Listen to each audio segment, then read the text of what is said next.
What's up, everybody? Welcome to the Friday Five. It is January 10th. I hope you are having a wonderful week. And if not, hopefully we make it a little better by discussing these wonderful 5 topics in sports news in under 5 minutes. Look, if you agree or disagree with anything we say, make sure you comment down below. Start the conversation. We want to hear from you. We want the interaction. And also, if you like the video, you know what to do. Like, subscribe, hit that notification. All right, if you're ready, I'm ready. Let's go. First up is news from Chicago, where the Bulls will retire Derrick Rose #1 jersey. Now, Derrick Rose played 8 seasons with the Chicago Bulls. He is a Chicago native, and he was the youngest player to ever win MVP at the age 22. This 3-time All-Star will be the 5th player to have their jersey retired in Chicago. I think this is such a good thing to do as the team. His number will hang next to the greats, obviously Jordan, Pippen, Jerry Sloan, to name some. And this is great for the fans of Chicago. And who knows, if his knees would have held up, he would have stayed healthy, probably would have been in the GOAT conversation. What do you guys think? Do you think it's right for Derrick Rose to have his jersey retired? I think it's great. Derrick Rose is a Chicago native. He deserves it. He worked hard for that city. He loves his city. And it's just a great way to give back to him, especially for what he could have been. Even though he was a great player, even though for what he's done with Chicago and New York and those other stops, I think he is one of the legends of Chicago. The NFL playoff picture is set, and the Chiefs and the Lions get the bye. That's right. You heard it correctly. The Detroit Lions won against the Vikings on Monday Night Football, and now they get a bye in the playoffs.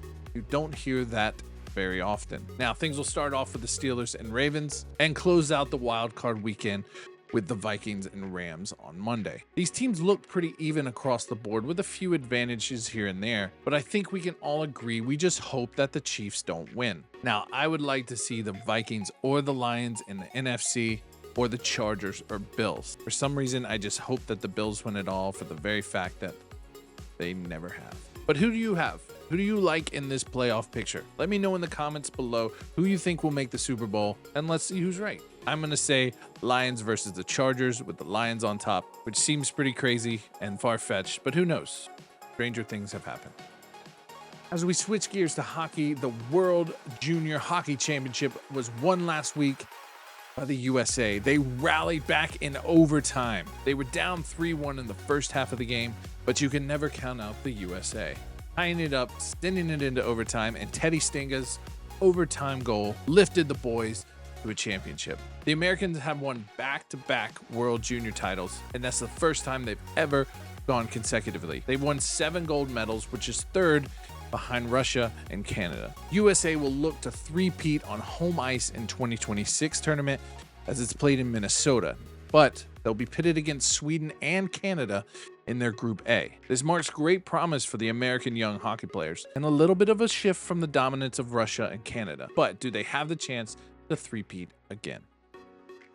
It was announced this week that the Panthers and Lightning will host the outdoor games in 2026. The Florida Panthers will host the New York Rangers, the Winter Classic, and the Tampa Bay Lightning will host the Boston Bruins as part of the Stadium Series. The Rangers are 5-0 in outdoor games, and the Panthers have never played in one. They're playing at Lone Depot Park, which is the home of the Miami Marlins. The Lightning will take on the Bruins at Raymond James Stadium, which is home to the Tampa Bay Bucks. I know what you're thinking, and this is why we bring this up.